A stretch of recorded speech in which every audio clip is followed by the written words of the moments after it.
REZ 2025-13. Yes, sir.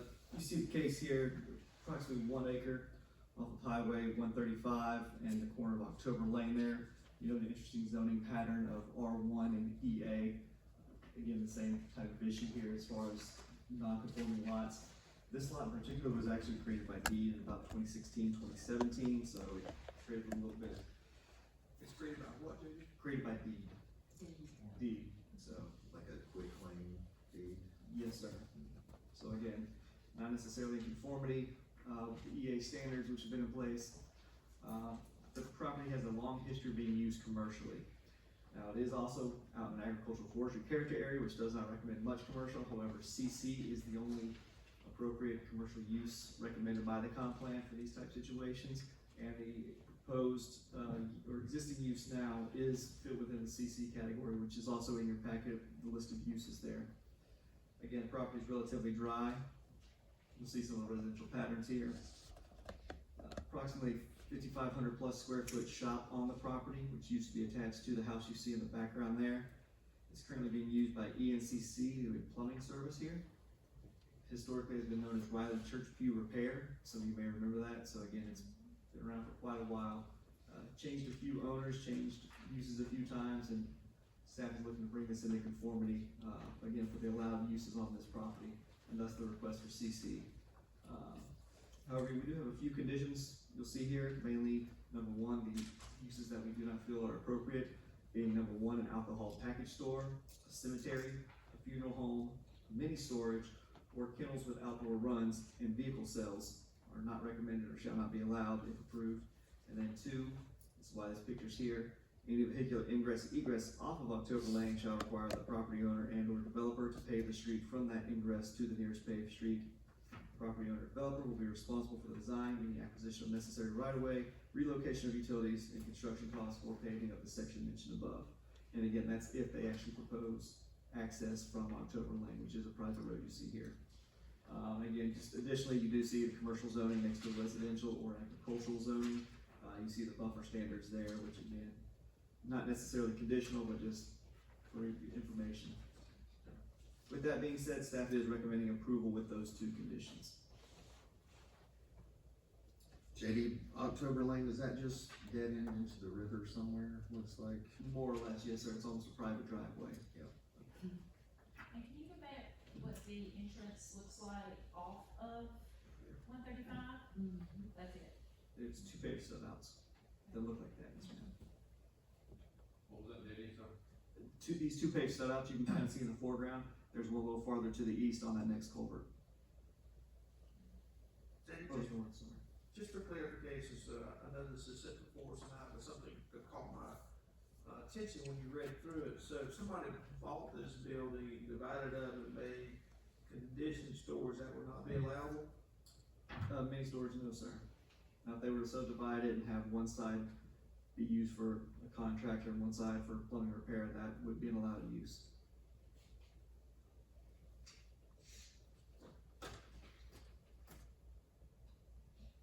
JD, on your maps, the other property across the street and beside, what are these on? Is it all EA around it or what?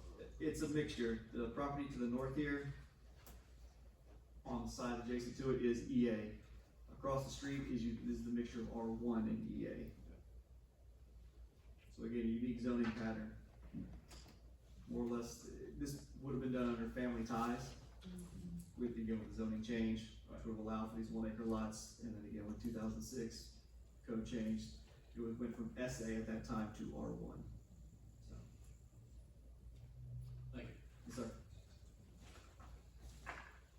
All right. Is there anyone that would like to speak in favor of this case?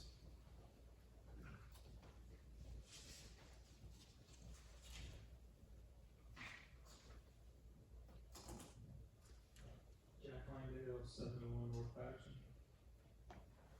Here on behalf of Eric Newsom. Eric is the principal, the owner of ENCC LLC, which is the entity that owns the building that we're here for tonight. I'll start just addressing, Franklin, I think you just asked a question about how the property got here. the history of this property is beginning in the late 1970s, Riley's church pews began operating there. And they operated fairly continuously, I think, and I don't remember, of course, but from people I've talked to, told me they operated continuously until it was sold in 2016. And in 2016, what Katie is saying is that it was not subdivided according to the county standards. Somebody just drafted a legal restriction and conveyed it by deed. So it was not approved by subdivision plat in 2016 when that happened. Now, from that, Eric didn't do that. I didn't do that. Other parties handled that conveyance. Eric came along several owners later. So it was operated as constructing church pews, then it was purchased and it was operated by a cabinet shop beginning in 2016. Then for a period of time, it was operated repairing plumbing supplies, plumbing pipe business for a while. And then it was operated for cabinets again, recently. Eric bought the property in 2024. So, let me just say, I've gotten to know Eric over the years. He did cabinets in my house a couple years ago, and we had a wonderful experience with him. He showed up on time, which we know all builders are always on time, so those comments there. On time, he was detail oriented, he treated me fairly with price, stood behind his work, just a nice, honest guy, exactly who we want doing business in our town. He started building cabinets when he was 15 years old in Lanier County. He's 48 years old now, has been doing it since then. He's been in business for himself since he was 22, working out of Lanier County. He does a lot of work in Lowndes County. He bought this property in April. He went to work there. Someone called to complain. I haven't gotten the exact details, but I think there was hurricane debris, which of course happened before April, so he didn't do that either. But there was some hurricane debris. I think somebody called to complain about that. And so the county learned that he was operating a business in zoning, which I would argue is a legal, non-conforming use, but the county put a stop work order on his business. They agreed to let him continue to operate if we would go through the rezoning, which is why we're here. So I would argue the zoning is appropriate because it's what has been done there since the 70s, and no one has objected. It's really what people are used to seeing and expecting to see there. He doesn't make a lot of noise there. They build cabinets inside of that building, and no increased traffic. They don't have a big retail showroom that they are using or planning to use. There's no noise, no odor, no problem. Just him doing business there the same way business has been conducted since the late 70s. So the conditions have been recommended by the county, and so that I would put in the conditions, but Eric does not have any objection to the conditions. So he just wants to go back to work. He just wants to start running a business again there. So we would request that y'all adopt the recommendation for rezoning and no objections to the condition. So, Jack, does he still intend to use the drive off of 135? Is that how they come and, That's how they Okay. have been, okay, and I've asked that, he said there was enough room on the property where he can turn around and go back out that same okay, way. great. You know, they'll put it on there, but it's fine, if that's what. And it's in his intention to be there long term. Yes, sir, absolutely. So I'll just echo Mr. Langdale's, comments that I am aware of Riley's Church Pews being there back in the 70s. I had some business with them, and then I know in 2014, I did a renovation to an auditorium that I used Riley's Church Pews again. I do have first-hand knowledge of 2 separate cabinet shops being there since the 2016 time, and, I did have first-hand knowledge of this young man also too. To continue the same pattern in this facility, in this location. Yeah, I recall Riley's being there pretty much my whole life.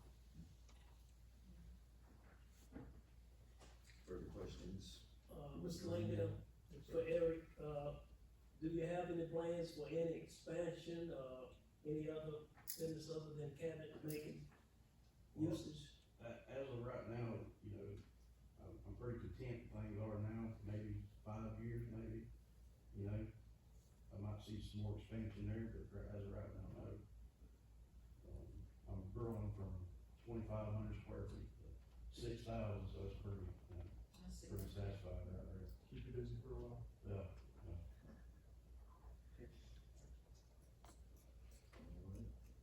Thank you, Mr. Langdale. Is there anyone else who would like to speak in favor of this case? There being none, is there anyone that would like to speak against this case? All right, any further questions for staff or discussion? All right, there being none, we'll entertain a motion.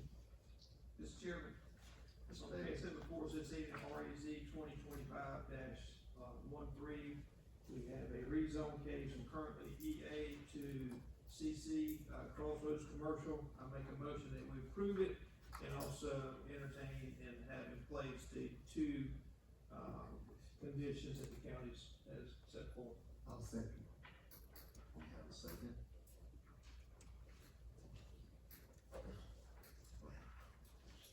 Oh, it's Mr. Foreman, sorry, Commissioner Foreman. All right, all in favor? Unanimous once again.